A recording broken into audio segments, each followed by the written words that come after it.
Hey, what's up, it's your boy Rawk. I play a lot of games that play very similarly to Mario games, like Kirby.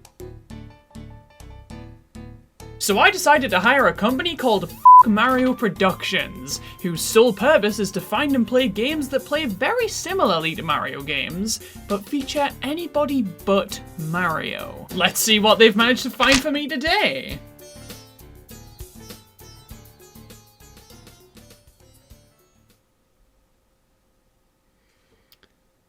I seem to have severely misinterpreted the point of this company.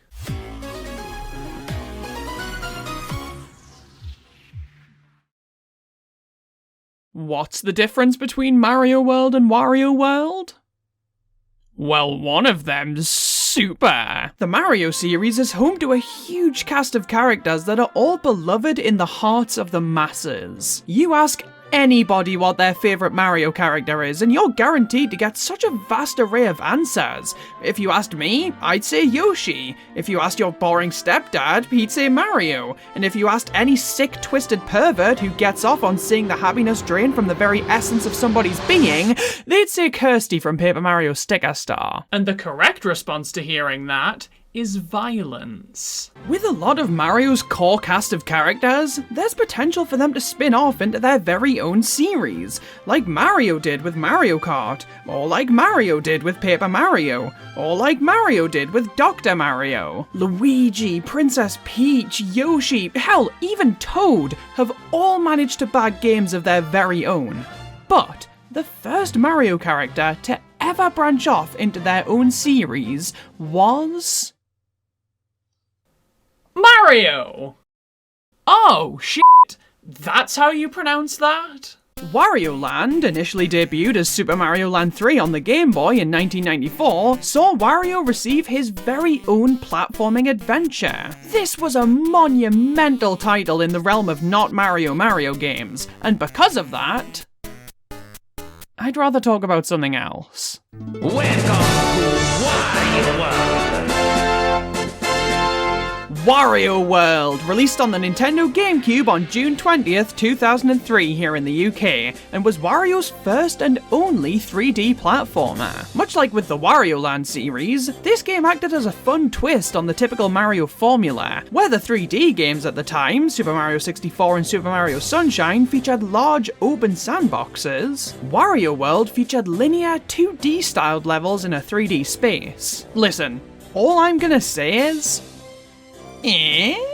Now I bought my copy of Wario World on eBay, and this wasn't just any eBay purchase, it was a bid, which meant that I had to be pretty sure that this was the copy for me in order to really fight for it.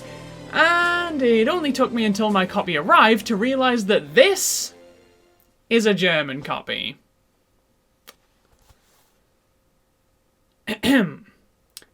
Bereit mit Wario auf die Pauk zu hauen. Actually, it's pronounced bereit mit Wario auf die Pauke zu hauen. Oh. Okay. What does it mean in English? It means ready to rumble with Wario. Huh. So what does this mean in English? That's in Polish.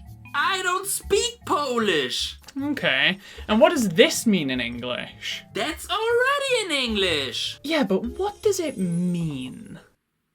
Good luck, buddy. Okay. Wario World opens up with a cutscene talking about the evil black jewel, which got its name from people that are colorblind. That is so clearly purple. The jewel had been locked away to ensure it could cause no further damage to people's lives, until one greedy adventurer set it free once again. I wonder who would be money hungry enough to do that.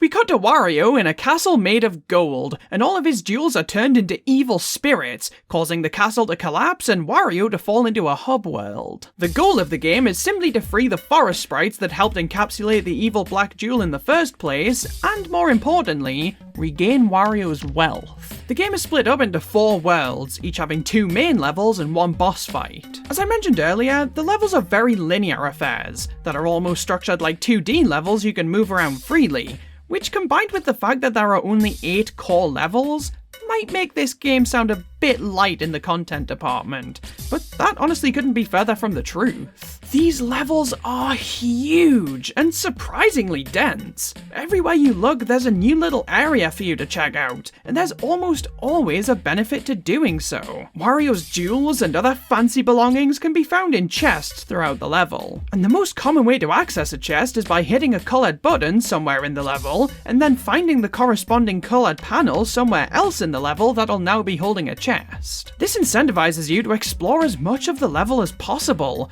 and there's a strange thrill in finding either a button or a panel and wondering where the other half of the puzzle might be. There are also a lot of sub-areas to explore that all contain these red gems, and these add a lot of variety to the gameplay. Some of the bonus levels feel ripped right out of Mario Sunshine, with the floating shapes in the sky and all, but this game has the benefit of actually having slope detection, which makes these areas more enjoyable. Who'da thunk? These red jewels are what allow you to progress in the game, as at the end of each stage there's a boss fight that requires you to collect a certain number of them throughout the stage. It took me an embarrassingly long time to realize that the number required can be seen by just hitting pause and experiencing the single greatest piece of music ever known to man. I did find it a bit strange that every single level had some sort of major boss fight, but I didn't mind it because these fights were really fun, and the boss designs were incredibly unique and horrifying to look at. All of these things that the game offers already make it an extremely enjoyable package, but by far the strongest thing the game has going for it is its gameplay. Wario World is best described as a platforming beat-em-up. There are a lot of platforming elements, albeit a lot more simple than any of Mario's outings, but the primary gameplay mechanic is beating the shit out of any and everything that stands in your way. This is absurdly fun. There's something so satisfying about the way Wario clobbers his foe, and once you've knocked them out, you can pick them up, which then allows you to do a number of things. You can throw them, jump and pile drive them, or you can spin them around Mario 64 style and send them flying across the stage. It's all just so fucking goofy, and I love it so much. I mean, come on. You have a move that literally sees Wario becoming Kirby and inhaling any nearby coins. This is the stupidest shit I've ever seen in my life. Watching him waddle about the place with a jaw extended further than his spine, you can't tell me anybody looked at this and didn't immediately fall in love with this game. There's a really nice flow to the gameplay too, especially when you're able to use Wario's shoulder barge and combo that into a string of punches, and having all of this accompanied by Wario's constant wisecracks is a treat. The rest of the sound design is great too.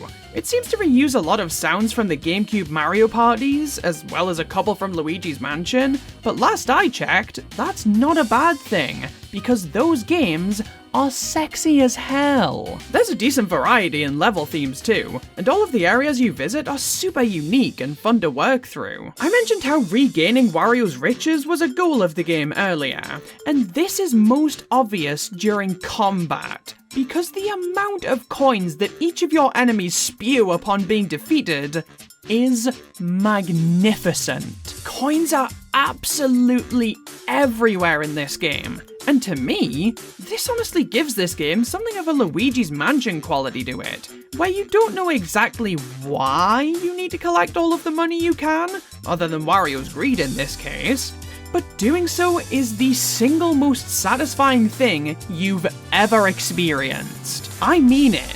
Having a horde of enemies that you can rip into, using the corpse of one to damage all the others, and just watching coins erupt from all of them is intensely satisfying, and makes the combat so much more fun. There are a couple of times where there were a few too many enemies for my liking, to the extent that it felt like I really wasn't supposed to fight, but rather run, but this was a pretty infrequent issue. These sections, along with the boss fights, were really the only time I died in the game, because even if you fall into a pit in a level, that's not the end of the road for you, bitch! You fall into the underworld, I guess? And this leads to a frantic sequence of trying to find an escape paddle whilst being bombarded by ghost heads whose sole goal is to nab your cash. This is such a trivial addition to the game, but I honestly found it really enjoyable. It added another layer of uniqueness to what in any other circumstances would have just been a mundane death. And the hectic nature of trying to escape is oddly fun. Now, this is the first game on the Wario timeline that I've played. I haven't played any of the land games that came before World, so excuse me if this comes off as ignorant. But what's with the dinosaurs? A significant portion of the enemies here are prehistorically inclined, and I don't know if that's ever explained. My personal belief is that this is because Super Mario World took place in Dinosaur Land, and featured a lot of dinosaur enemies, so naturally, Wario World would have to feature a lot of dinosaur enemies too. I don't know, I just like the idea of this being a Mario parody game, as that fits quite well into Wario's personality. But I could also just be wrong. Believe it or not, it's happened before. I absolutely loved Wario World. It's incredibly fun and quirky and unique, and to me, it perfectly encapsulates the GameCube era. This game just has an aura about it that absolutely reeks of early to mid 2000s gaming, and I find that to be endlessly charming. I couldn't even tell you what exactly about the game elicits that feeling other than its release date, but it just has a way about it. It's experimental, it tries new and bizarre things without a care in the world. It's really fucking good is what it is. And to me, this just goes to show that characters other than Mario can do Mario's style of games really damn well. Does this mean that I should broaden my horizons in terms of my gaming tastes? Probably, but considering all I got from Mario Productions was Mario x Luigi hentai, I think I'm good.